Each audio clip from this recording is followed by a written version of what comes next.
चलिए देखिएगा, प्रश्न है एक, क्वेश्चन नंबर फर्स्ट, ठीक ना। देखिएगा, कह रहा कि दो घनों जिसमें से प्रत्येक का आयतन 64 सेंटीमीटर घन है। आयतन को हमेशा घन में ही लिखा जाता है, ठीक है। के संलग्न फलकों को मिलाकर घनाभ बनाया जाता है। क्या कर रहा है, दो गो घन है और दोनों घन क्या है, एक समान है। इनको क्या कह रहा है, इनको मिला करके एक घनाभ का निर्माण किया जाता है। तो पूछ रहा है घनाभ का पृष्ठीय क्षेत्रफल क्या होता है, ठीक है ना। तो इसको हम लोग निकालेंगे। तो घनाभ का पृष्ठीय क्षेत्रफल क्या होता है, फार्मूला क्या होगा, कल बताए थे ना, क्या होगा। चलिए सबसे पहले इसका फिगर बनाया जाए कि फिगर कैसे बनेगा, ठीक है। तो यहां पर दो घन है, यहां पर दो घन है, तो घनों को बना लिया जाए।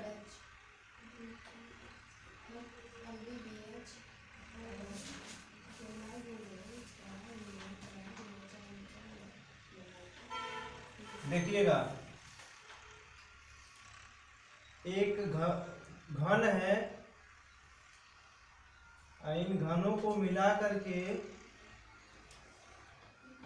एक सेम टू सेम इसी के जैसा एक और घन है, ठीक है।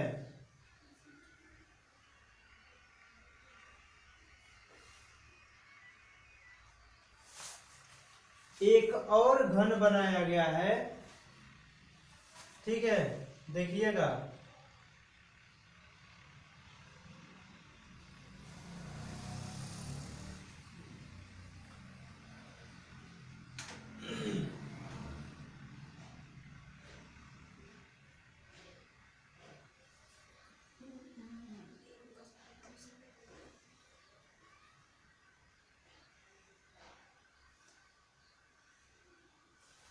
देखिएगा एक घन था, उसमें हम क्या किए हैं, दो घन थे अलग अलग, दोनों घनों को सटा करके एक में रख दिए हैं। और पूछ रहा है ना, इसी घन का घनाभ का वक्रपृष्ठीय क्षेत्रफल ज्ञात करना है, या पृष्ठीय क्षेत्रफल भी इसको कहा जा सकता है, ठीक है।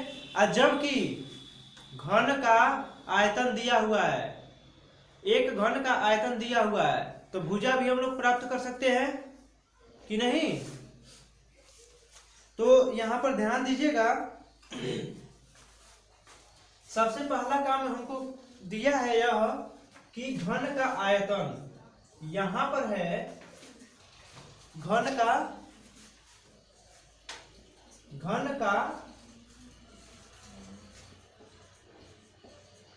आयतन, घन का आयतन कितना दिया है जी, 64 सेंटीमीटर घन, ठीक है, क्यूब इतना दिया हुआ है। तो घन का आयतन दिया हुआ है, तो इस घन का भुजा प्राप्त कर सकते हैं क्या, घन का भुजा प्राप्त कर सकते हैं, निकाल लिए हो, आ गया। चलिए देखा जाए, तो घन का आयतन इतना दिया हुआ है, तो अब हम लोग निकालेंगे घन की भुजा, ठीक ना। तो घन का आयतन बराबर फार्मूला होता है हमारा, घन का आयतन कैसे निकालते हैं, घन मतलब घन किसे कहते हैं, घन जिसकी सभी भुजाएं समान हो, जिसके सभी साइड्स इक्वल है, total sides are equal is called क्या हो जाएगा, क्यूब, ठीक है। तो यहां पर घन का आयतन, ठीक है, क्या होता है, भुजा क्यूब होता है। या इसी भुजा को हम लोग क्या कह सकते हैं, नाम कोई दे दिया जाए, मान लिया जाए कि इस भुजा की लंबाई कितनी है, यहां से यहां तक ए है, सिर्फ यहां से यहां तक, समझ में आ रहा है। अब इसका नाम भी हम लोग दे सकते हैं, ठीक है, नाम दे दिया जाए, चलो दे दिया जाए नाम। इसको ए कह दिया जाए, इसको बी सी डी ई और एफ जी एच आई और क्या, और इधर भी तो है, आई के बाद क्या आएगा जे, यहाँ पर के यल, ठीक है ना। तो यहां पर यह चीज हो गया, यानी हई ए है तो यहां से यहां तक भी तो ए होगा, समझ में आ रहा है। तो यहां से यहां तक ए होगा, तो यह बताइए यह भी ए और यह भी ए, मतलब हम लोग क्या इसको कह सकते हैं कि यहां पर नीचे ही, इसके नीचे ही बता रहे हैं, देखिएगा ए बी बराबर ए और बी सी बराबर भी क्या हो जाएगा ए, तो ए सी इक्वल टू क्या होता है हमारा A B plus B C होगा, A B plus B C होगा कि नहीं होगा, होगा ना। तब इस स्थिति में ए सी का मान क्या हो जाएगा, इसकी जगह पर ए है और इसकी जगह पर भी ए है, दोनों को ऐड कर देंगे तो क्या हो जाएगा 2a, ठीक ना। ये क्या हो गया पूरा, ये घनाभ, एक दोनों को जोड़ करके जो घनाभ बनाया गया है इनकी लंबाई है, ठीक है ना। पृष्ठीय क्षेत्रफल ही ना पूछ रहा है, तो क्या हो जाएगा, इसकी ऊंचाई भी क्या हो जाएगी, तो ऊंचाई भी ए ही होगा हमारा, ठीक है ना, और इसकी चौड़ाई भी क्या हो जाएगी ए ही हो जाएगा, ठीक है। तो अब हमको बताना आप लोग कि अच्छा घन का आयतन दिया हुआ है, घन का आयतन दिया हुआ कितना 64 सेंटीमीटर स्क्वायर, तो घन के आयतन की जगह पे हम लोग क्या रख देंगे 64 इक्वल टू ए का क्यूब, यहाँ पर ध्यान दीजिएगा क्यूब छोड़ दिए थे, यहाँ पर क्या हो जाएगा ए का क्यूब, ठीक है। अब कभी भी घन होता है तो अगली वाली संख्या ए इक्वल टू, अगर ए लिखेंगे तो अगली वाली संख्या का 3 का जोड़ा बनाते हैं, घन में 3 का जोड़ा बनाते हैं रूट में लिख करके, और वर्ग में 2 का जोड़ा बनाते हैं, ठीक है ना। तो यहाँ पर देखिएगा 64 को हम यहाँ पर 64 सीधे 64 लिख सकते हैं, 64 में हम लोग क्या करेंगे कि यहां पर हम लोग लिख सकते हैं 64 को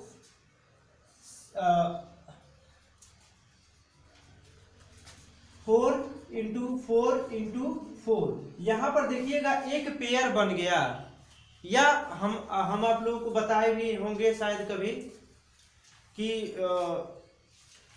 घनमूल निकालने के लिए, तो घनमूल निकालने के लिए तो घनमूल से भी हम लोग प्राप्त कर सकते हैं, इसको निकाल सकते हैं, ठीक है ना। वर्गमूल भी निकाल सकते हैं, वर्गमूल इसमें नहीं निकालना है क्योंकि यहाँ पर घन है, तो घन है तो 3 का पेयर बनाएंगे, तो एक पेयर बन गया, तो यहाँ पर क्या हो जाएगा ए इक्वल टू क्या मिला हमको 4 मिल जाएगा, ठीक है। अब हम लोग हम आप लोगों को, हमको पता हो गया भुजा, ठीक है ना।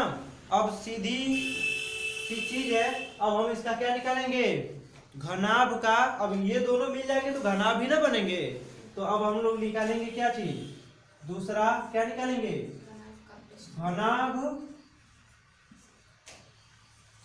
का पृष्ठीय क्षेत्रफल, घनाभ का पृष्ठीय क्षेत्रफल का फार्मूला आप लोगों को पता होना चाहिए। घनाभ का पृष्ठीय क्षेत्रफल का क्या फार्मूला होता है बताइए आप लोग,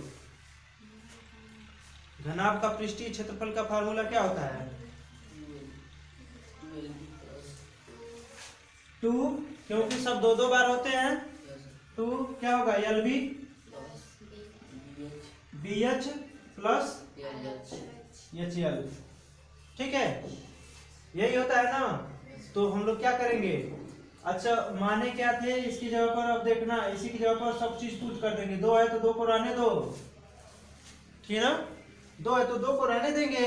अब यल का मान कितना है, यल का मान आप लोग बता सकते हैं? यहाँ पर अरे भाई यल का मतलब यही है, जो पूरी लंबाई है यह क्या है, यल है, यल। यल को ही इनको जोड़ दिए हैं तो क्या मिला है, 2a मिला है।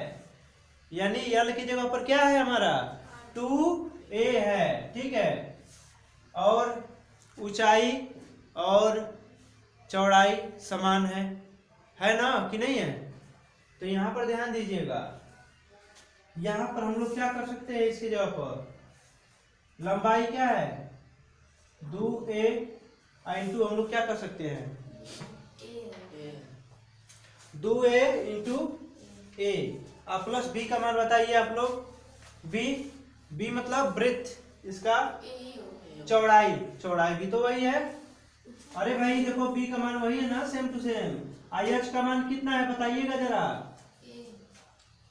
a ही है, a, ठीक ना। ऊंचाई का मान भी वही है।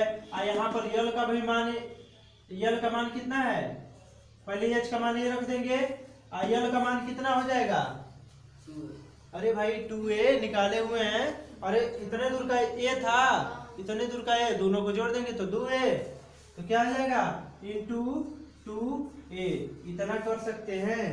क्या इसको हल भी किया जा सकता है, इसको सॉल्व किया जा सकता है आगे। अब हम लोग क्या करेंगे, 2 क्या हो जाएगा 2a स्क्वायर, a स्क्वायर और 2a स्क्वायर होगा। आगे हम लोग सॉल्व करेंगे इस चीज को, आगे करेंगे तो क्या मिलेगा हमको, 2 यहाँ पर 2a स्क्वायर और एक a स्क्वायर और फिर 2a स्क्वायर, 2 और 1 3, 3 और 2 5 a स्क्वायर होगा, 5a स्क्वायर होगा। अब हम लोग क्या करेंगे इसकी जगह पर, अब 2 एक काम किया जाए, इसको क्या कर दिया जाए, मल्टीप्लाई कर दिया जाए, 5 2 जा 10 हो जाएगा और a स्क्वायर हो जाएगा। आगे इसको अगर हम लोग हल करते हैं तो क्या मिलेगा, अब देखना a का मान हम लोग निकाले हुए हैं, इधर देखिए आप लोग, a का मान हम लोग निकाले हुए हैं, तो a की जगह पर क्या कर देंगे 10 इंटू a की जगह पर क्या कर देंगे 4 का स्क्वायर, ठीक है। तो क्या हो जाएगा हमारा, यहाँ पर आगे इसको हल करते हैं तो 10 का 10 ही रहने दे अभी। अब यहाँ पर क्या हो जाएगा 16 हो जाएगा, ठीक है। अब यहाँ पर क्या करेंगे, आगे इसको करेंगे तो 16 दहा में 160, 160 क्या होगा सेंटीमीटर स्क्वायर की सेंटीमीटर घन, सेंटीमीटर घन होगा। क्षेत्रफल निकाल रहे हैं तो क्षेत्रफल हमेशा स्क्वायर में होता है, ठीक है। तो यहाँ पर क्या हो जाएगा सेंटीमीटर स्क्वायर, ठीक है। फिर से मत भूलना, ये घन है या घनाभ है, तो ये मत समझना कि इसका क्षेत्रफल भी निकाले तो घन में ही लिखे, नहीं ऐसा नहीं लिखा। बस आयतन के लिए घन का प्रयोग किया जाता है, क्यूब का प्रयोग किया जाता है, ठीक है। तो ये हो जाएगा हमारा आंसर, किताब से आंसर चेक कर सकते हो।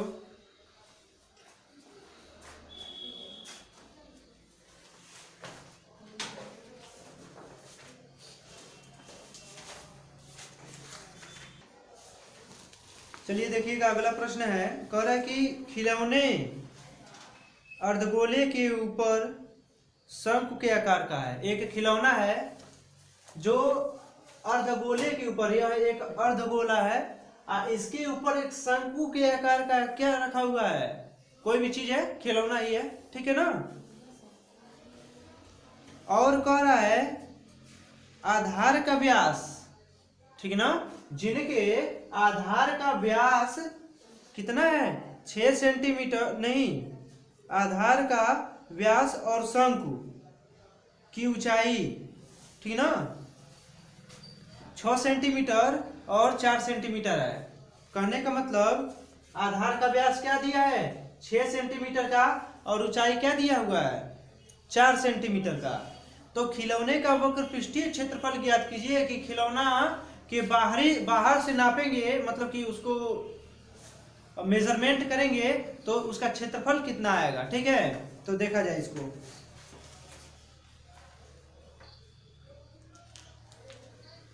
तो देखिएगा आधार का व्यास कितना दिया हुआ है, बताइएगा आप लोग। व्यास है हमारा 6 सेंटीमीटर, यहां से लेकर के यहां तक की पूरी दूरी क्या है, व्यास। हम लिखेंगे व्यास बराबर कितना है, 6 सेंटीमीटर। और यहां से त्रिज्या कितनी हो जाएगी,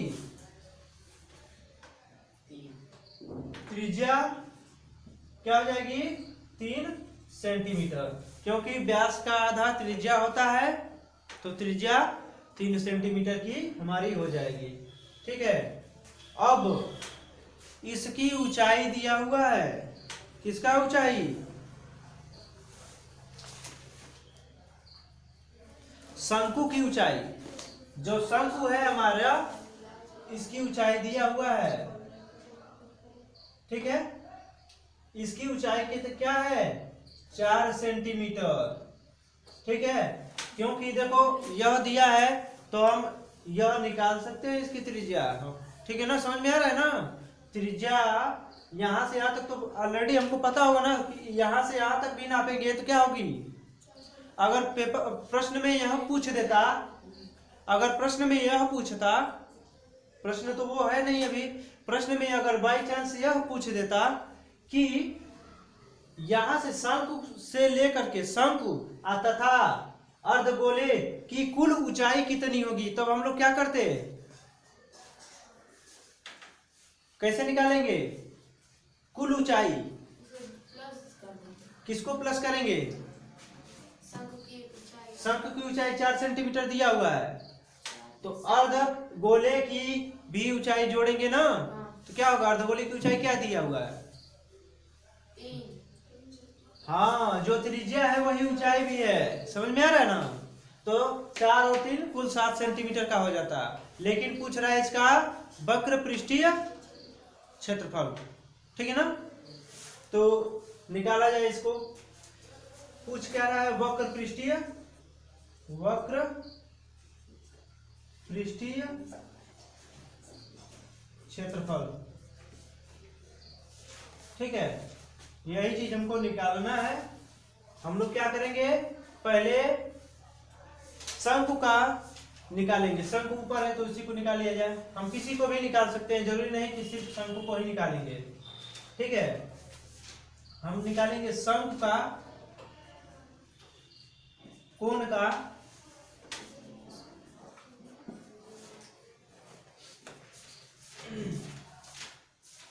पृष्ठीय क्षेत्रफल। शंकु का पृष्ठीय क्षेत्रफल निकालने से पहले एक चीज हमको और चीज पता होना चाहिए, एक चीज और पता होना चाहिए। क्या चीज, इसकी जो है तिरछी ऊंचाई। ठीक है, तो तिरछी ऊंचाई निकालेंगे इसकी। यहां पर देखिएगा शंकु की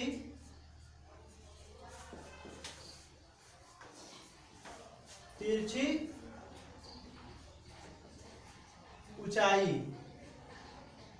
शंकु की तिरछी ऊंचाई कैसे निकालेंगे हम लोग, पाइथागोरस के थ्योरम से। ठीक है ना, तो क्या कहता है, यल का स्क्वायर। ठीक है ना, यल का स्क्वायर, यल को ही तिरछी ऊंचाई कहते हैं। ठीक है, उसके बाद आधार, आधार का स्क्वायर, आधार क्या है इसका, माने त्रिज्या, त्रिज्या ही ना है जी, प्लस ऊंचाई यानी यच का स्क्वायर। तो यल का स्क्वायर हम लोग निकाल लेंगे, कितना दिया हुआ है आर का मान दिया हुआ है 3, 3 का स्क्वायर कर देंगे, एच का मान कितना दिया हुआ है 4, 4 का स्क्वायर कर देंगे, यल का स्क्वायर इक्वल टू हो जाएगा 9 प्लस 16 इक्वल टू 25। इसलिए यल बराबर हम लोग लिख सकते हैं क्या 5, ठीक है ना, सेंटीमीटर। एक ट्रिपलेट मेथड के द्वारा भी हम लोग कर सकते हैं, एक 3 होगा दूसरा 4 होगा तो क्या हो जाएगा 5 हो जाएगा अगला वाला, ठीक है। अभी 8:40 अप्रोक्स हो रहा है, ठीक है, देख लीजिए, अभी 2 मिनट लगेगा, 2 मिनट में बता देंगे। शंकु का पृष्ठीय क्षेत्रफल, तो शंकु का पृष्ठीय क्षेत्रफल क्या होता है जी, पाई आर यल होता है। चलो शंकु का पृष्ठीय क्षेत्रफल आप प्लस जोड़ देंगे, क्या चीज इसमें, क्या चीज जोड़ेंगे, ठीक ना। अब देखो शंकु का पृष्ठीय क्षेत्रफल तथा लिखेंगे, आगे लिख दो, एक ही साथ दोनों को निकाल दिया जाए, तथा अर्ध गोले का क्या चीज, पृष्ठीय क्षेत्रफल, ठीक है। एक ही बार दोनों को निकाल दिया जाए तो इसमें प्लस क्या करेंगे 2 पाई आर क्या होगा स्क्वायर होगा। अच्छा देखना, यहां पर अर्धगोले में संपूर्ण पृष्ठीय क्षेत्रफल क्यों नहीं निकाले, या शंकु में संपूर्ण पृष्ठीय क्षेत्रफल क्यों नहीं निकालेंगे, क्योंकि नीचे वाला जो हिस्सा हुआ है वो एक दूसरे को ढके हुए हैं, सब समझ में आ रहा है ना, इसलिए उसका संपूर्ण पृष्ठीय क्षेत्रफल नहीं निकालेंगे इनका। अब यहां से देखिएगा कुछ चीजें कॉमन तो हो सकती हैं हमारी, कॉमन हो जाएगा तो क्या हो जाएगा, पाई कॉमन है, आर कॉमन है, यल प्लस क्या बचेगा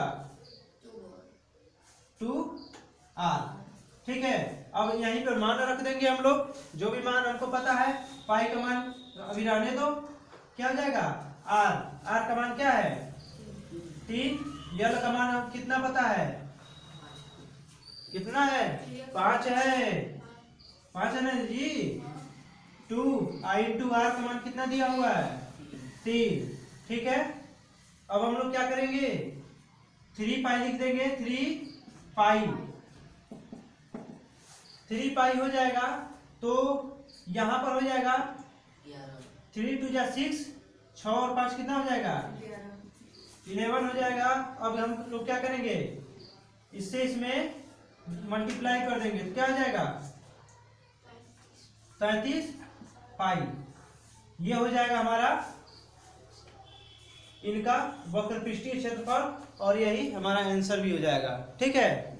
या अब देखो, अगर नहीं इसके अलावा भी आप लोग एक्स्ट्रा कुछ करना चाहते हैं तो हम लोग क्या कर देंगे, यहां पर जो दिया हुआ है 33 पाई, तो 33 पाई को हम लोग क्या कर देंगे 33 इंटू 22/7, ठीक है। अगर ऐसे कर देंगे हम लोग, इसका और इसका मल्टीप्लाई कर देंगे, हम ऐसे इसमें डिवाइड कर देंगे, ठीक है।